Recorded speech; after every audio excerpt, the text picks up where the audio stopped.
All right, so I'm gonna make a part 2 to the Japanese beetle, and then I'll drop this topic because I got other things I want to talk about. But see, the reason I want to talk about it is because why would the idea of a genetically modified beetle be so far-fetched if in actuality you see they make GMO chickens, they make GMO cows? I mean, they make everything GMO if you really want to know. I mean, how do you think all these other diseases like mad cow disease, you know, like there's a bird flu that came out, you know what I'm saying, throughout time. If you really want to look at it, yeah, it was caused by that specific animal. And then what do? That's a problem, right? Then you have a reaction and they come out with a solution. They genetically modify a bird to basically control the situation that was originally outbursted by the original people who created the problem anyway. You know what I'm saying? So you have these things all designed in a system, and the system is designed in a way to have you busy doing things to keep you from seeing between the lines of all these other things that are actually happening, you know, around your surroundings. Okay, so why would the idea of a Japanese beetle be far-fetched? You know what I'm saying? If you really want to look at it, you know, you're gonna have certain dudes like Brother Panic now talking about, you know, adopting a tree and communicating with nature and all that, right? Adopting a tree and all that is phenomenal information. I'm glad he's sharing stuff like that. If you really want to look at it, when you're doing a garden, you see I have fruit trees here that I actually started from an actual seed. I don't know what kind of fruits they're gonna give me because we already know that, you know, the seeds from that fruit is genetically modified, right? But when you look at it from this point of view, like this, okay? Because here's the thing, if you really want to have a true species of apples, you would have to graft. You would have to cut a branch and graft a tree from the actual cutting of the actual tree.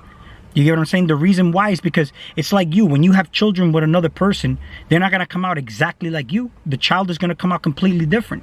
Different characteristics, different looks, different demeanor. You know what I'm saying? Even though they may pick up certain traits from you, but that's all because of influences from you.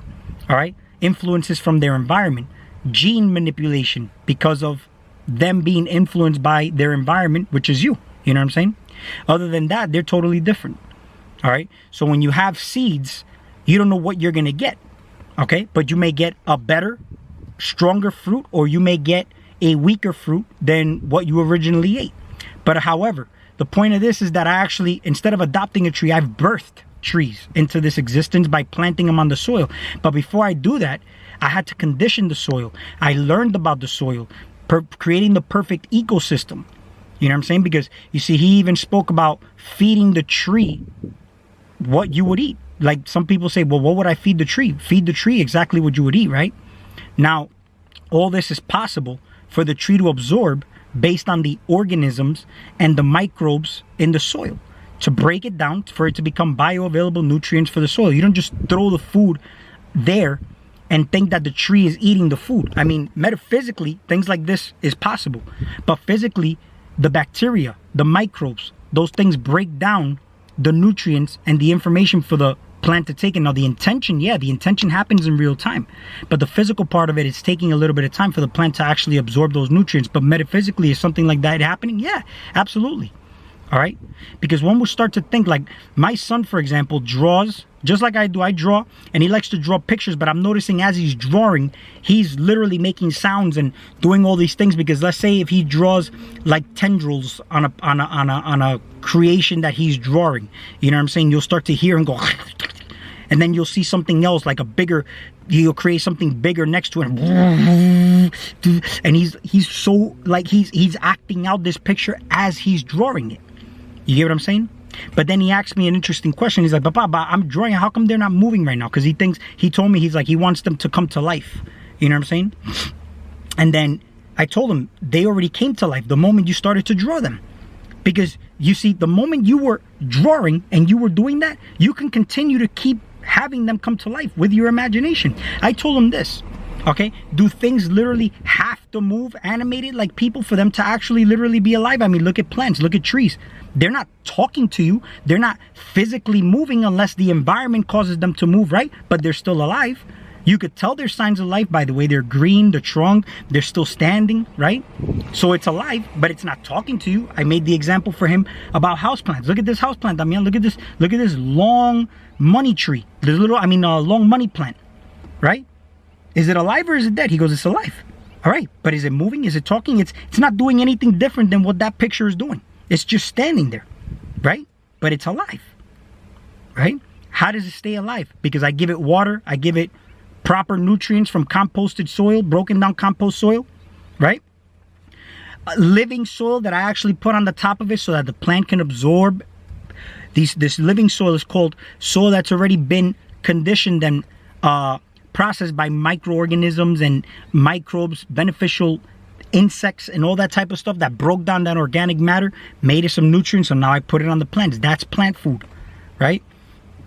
That's how the plant stays alive. How does the drawing stay alive? How do the deities you create stay alive? You feed them, right? Your way of doing it is your creative way of doing it. I'm not going to tell you how to do that. You get what I'm saying? These plants, for example, are living deities for me. And I've mentioned this in previous videos. Okay? And the reason they're living deities is because as I'm walking around, I'm feeding them, I'm watering them, I'm taking care of them. And in return, they take care of me by giving me clean air, by giving me food. You see, I picked out a plethora. I should actually put this on video. I'll probably make a video and show you. But I pulled out so many blackberries, it's not even funny. But my intent last year was to have a storm of blackberries, a boatload of blackberries. Why? Because I eat a lot of blackberries. See, last year I grew a lot of tomatoes. I didn't eat a lot of tomatoes. I ended up giving them away, and some of them even went bad very quickly.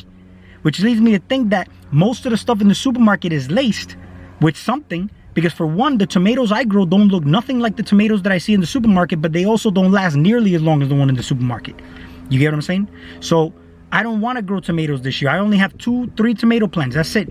The rest of what I'm growing, I actually have something called the melon kingdom. See, I built a big trellis, and I've got nothing but cantaloupes, honeydew, and watermelon. This is called the melon kingdom, and it's literally beautiful. I'm talking, and it's huge. I'm gonna show it to you. I'm gonna make a walkthrough on my garden. I got a shitload of grapes growing because I'm gonna eat a lot of grapes.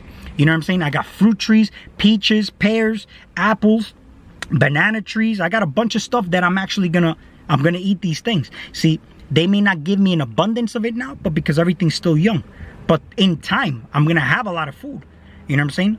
Now, why do I do this? Do you think I do this because I am in fear of like a potential food shortage? No, I was doing this when I first started. I did it and it just happened. Honestly, it just happened. It wasn't something that I even planned. I just fell in love with it. As I'm doing it, my perception of time goes. My mind is actually clear as I'm doing it, where I'm actually in a flow. It's like a thing where I'm just, and in actuality, this is where I start to actually open up channels for the plants to actually start to communicate with me. You know what I'm saying? And it doesn't happen in English language. It happens through hunches, inspirations, ideas, things like that. Brother Panic mentioned that, and I mentioned this in my videos last year about the plants. This is a real thing. You get what I'm saying? Now, you're gonna get information through your city jobs and 9-to-5s and all that. You know what I'm saying? And there's always gonna be hidden messages through things like that. But why do I talk about in my previous video about the idea of reincarnation? If you look at Carnage, reincarnation, right? Because you master self. There's mastery of self, mentally, spiritually, and physically. You can master, because people talk about self-mastery. Self-mastery comes in many different areas. You have to be a balanced master, not just in one area. See, spiritually is one thing. So because I've came across people who say, I don't give a fuck, I'll just eat whatever I want. That's not how it works, man. That's not how it works, because in actuality, if you treat your body like that, okay, how much more efficient can you be taking care of your body physically here, okay, with a specific intent that comes from a metaphysical standpoint?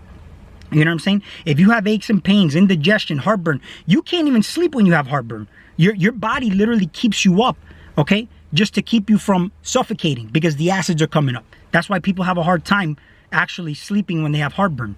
You know what I'm saying? Because things are coming up. All right? Why do you think when you have sleep apnea or breathing problems, you wake up, you can't go into a deep sleep because your body's protecting you from dying? So what do you think is happening when you're out here doing it like this? You know what I'm saying? I forgot where I was going with that. Because I kind of like, I just went into a flow of something I was just saying there when it came to that. But, man, I completely lost my train of thought there.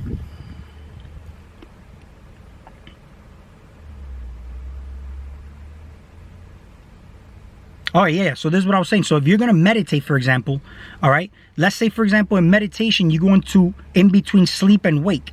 So think about this.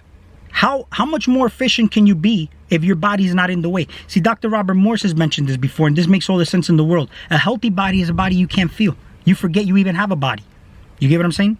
But you pay attention to it, right? Because it's always going to be talking to you. All right, but you don't just want to pay attention when it's something bad happening. You want to pay attention when something good is happening too. All right, the beautiful things you feel that stir within you. Not just the bad things, because even the little bad things that you may feel, sometimes people just overlook that, and you only pay attention when the body's already screaming at you in the form of cancer or diabetes and whatnot. And I've came across a lot of people who their mentality is very backwards toward how they address certain issues in their life when it's certain diseases that manifest. It's no different that this is why I mentioned the garden part. If you have a pest infestation, what's the first thing people want to do? Start adding chemicals from Monsanto, from all these things, or from, from Bayer, and just start spraying the garden with chemicals. What is the first thing people do when they start feeling sick, right? They start putting chemicals in their body. When in actuality, if you do it in a different way, you work with nature. See, the body's working with you. You're always getting in the body's way. Nature is always trying to do something. There's going to be imbalances. There's going to be hindrances and obstacles. I look at these Japanese beetles as an obstacle. But as I'm killing them, I'm not killing these beetles angry. I'm actually killing them, but there's a specific intent behind them. What am I killing in my life? You know what I'm saying? And by the way, going back to what I was talking about, the plants, why I say these are living deities, and as they're giving me fruit, I'm actually thanking the plant. So I'm actually already thanking the plant. Thank you, plant. You know what I'm saying? Or whatever it is. You gave me a fruit. You gave me a bunch of blackberries, bunch of, raspberries, blueberries, tomatoes, grapes, whatever it may be. Thank you. Say thank you. The plant knows you're in gratitude for the fruit it gave you.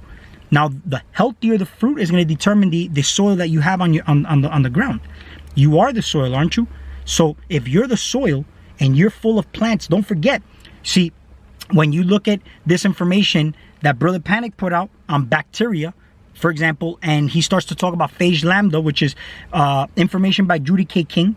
All right, I'll link all these videos below so you could check them out, because it's all about connecting dots. And then you start to look at the works of Dr. Bruce Lipton and start to see how all these things actually connect and what do they have to do with you.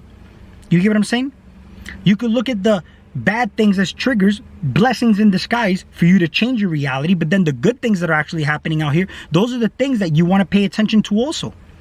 But when your mind is consumed by businesses outside because you're too busy working on a job or whatnot, and again, I don't have nothing against people who do that, but if you could try to change your reality with your imagination, with reprogramming your subconscious mind, with repetition, suggestions and whatnot, these things can actually change for you. But it's priority. What's priority for you? You know what I'm saying? And some people they're just not for this, and it's fine.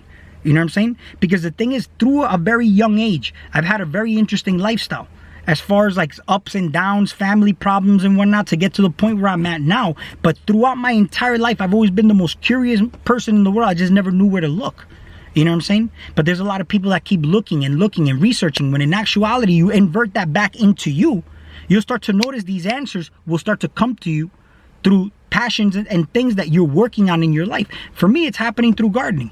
You know what I'm saying? And am I making money on the garden I'm doing? I'm not making money on this. You know what I'm saying? Yet it makes me happy to do it. It gives me a feeling of accomplishment to do it. And it's something that I like to do. I feel good doing it. And I'm also working on other projects right now as I'm doing all this. You know what I'm saying? And you see, my entire life I've been programmed a certain way, which in actuality, when you become aware and you sit back and replay your movie from as far back as you can remember to the point you get now, I am in much gratitude for the point that I'm in right now, because I could have took many different avenues, which may have deterred me to getting to the point that I'm at now. See, I've had options and choices that would have put me in a different position where I'd be making a shitload of money right now as we speak. And I'm not saying that I don't make money now. I make comfortable money for what I'm doing. You know what I'm saying? But I could have been making way more money. But I also would have been a lot more delayed in other areas of my life. That if you're going to decide to live a lifestyle where you want to know truth, you have to first know what the fuck is truth. You know what I'm saying? What is truth? Do you see everybody that you listen to, they're not teaching you anything. They're only helping you become aware of something. That's why you resonate with it, because you think that it's just remembering something, like you just remembered something you did yesterday, and it's not like that. Literally, when it sheds light on something and you become aware of it and it resonates with you, that's a form of remembering. So remembering is not just something that, oh yeah, you know, I remember I was this in my past. No, it's not that. It resonates with you. It's something you know within you. I can't even explain it. You'll just know. You'll be like, God damn, bro, yeah. And you'll know that the person that is speaking from the heart, but it is also a soul group that you belong to somehow because of how they say it or what they're actually saying. You get what I'm saying? But then when you get distracted by the drama and the distractions of certain things and certain YouTubers, certain big channels that put out, okay, that's where you have to know, okay, I'm deterred, and I'm also my attention is diverted, and now I'm distracted. You'll know, because there's no feeling within you. You'll know if it's feeding an ego part of you or if it's feeding a desire or lustful part of you. You know what I'm saying? Where is your attraction? You're attracted to something, but then you have to know yourself in this aspect. Why are you attracted there? What energy are you riding? What thought patterns are in your mind right now? You know what I'm saying? And when you can clear the cobwebs and, you know, literally clear the fog, you'll start to see that these things are starting to make sense. You'll know, okay, yeah, I need to redirect my attention. Okay? Certain people in your life. Why do you keep attracting negative people in your life? Because a lot of people, they'll point fingers at people outside of themselves all the time. And you start to think, well, these are the people that always come into my life. I can't help it, and then they'll complain about it. They'll complain about the negative vampires, these people that are in their lives. But it's like literally what's happening to you. Like, where are you at? Because if I go into a bad side of town, okay, I mean, more than likely I'm going to run into problems. But if I put myself in a proper environment for me not to have to look at that, then I mean, I'm more or less likely to attract those things. Now, why do I say that? You see, because people could be like, well, if you have a good garden, the Japanese beetles, well, I'll put it like this, okay? This is how these Japanese beetles, because they come from the forest, they'll invade your garden. And I look at it like this. It's no different than when you have a good neighborhood, okay? Sometimes you'll have thieves and people like criminals who will leave their harder side of town and go to the nicer side of town, because they know that they're not going to be seen there as much, okay? Or they can actually steal better things of value, physical value, in a richer neighborhood or in a neighborhood that's overlooked. You know, the cops are more heavy on the bad side of town and not in the nicer side of town. See, I had a scooter, and I lived in Jackson Heights, which is a little bit of a rougher side than my mom's neighborhood, who lives in Forest Hills. Technically very expensive, more high-end, where my mom lives.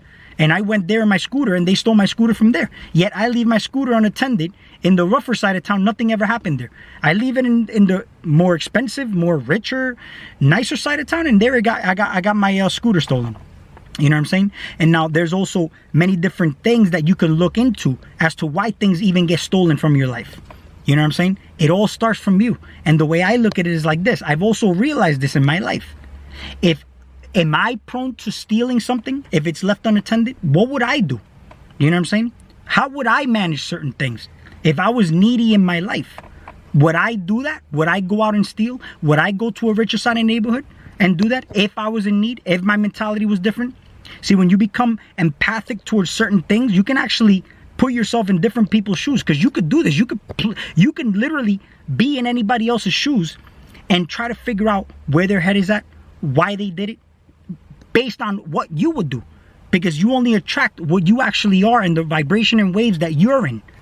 Okay? So if certain things happen to you, to some extent, certain things you would do it exactly the same way if you were in a different situation. However, you don't see it that way because you don't put yourself in their shoes. You may be in a better position currently than the person who stole something from you. You get what I'm saying? But the whole thing is that you're not seeing it from that point of view because you're not in that position. But you should get out of your shoes, put yourself in that position, and see what's happening. Okay? If you see certain people that want to fight with you, right? In your mind, you're probably replaying things based on insecurities where you put yourself in situations where you feel like you're empowered because you got one over on somebody or you wanted to fight people. You know what I'm saying? Just to show how strong you are. You know what I'm saying? Most of the time, those people who, the loudest one is the one who's mostly scared. Do you know deep inside that you have some type of fear within you that you have to bark like a dog coming at you? Okay? If you just stand in your tracks and just look at the dog straight in its eyes, it's going to stop dead in its tracks. It's not going to attack you. But if you run away and show it fear, it's going to fuck you up. You know what I'm saying? So, I don't know, man. I don't even know where I was going with this video, but there's just a couple of things that I wanted to get off my chest. You know what I'm saying? As far as like the Japanese beetles go, it's not a far-fetched idea that these Japanese beetles could be genetically modified, or there's certain things that have been released in nature for the purpose of, you know, how the system is set up. Well, people work 9 to 5s. Let's say if somebody was controlling, because there's a lot of people who bought farms, you know, well, farms meaning like the small percentage of people who run this operation that you call the matrix, they bought out all the farms, right? Whole Foods, they're all sold out to you know, big pharma or the big people in charge that we want to call them. You know what I'm saying? They're all bought out. So if you own that business, let's say the farming business, right? And how would you prevent, and you know the system is set up where people are working and whatnot, but then there's people who want to be more self-sustaining. How would you do that? Wouldn't you create a problem, right? A genetically modified, because everything is possible here in this matrix. A genetically modified, you know, parasite that can love a large diversity of plants and destroy your garden at such a rate and reproduce at such a rate, be such a hardy insect that it's like you would have to attend it personally for you to actually prevent a further issue. The beauty part about it is that they're only active in that aggressiveness for the first 2 weeks of, like, you know, the month of June or July. You know what I'm saying? And their only life cycle is basically 40 days. So if you could just be out there and just keep your eye on your garden for those 2 weeks, believe it or not, after 2 weeks, you don't even see them anymore. You know what I'm saying? You don't see them anymore.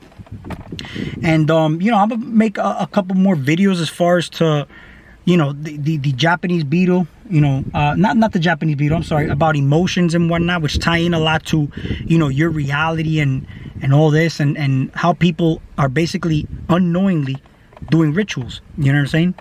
But I think, all right, that's all I wanted to cover. You know, we'll talk soon.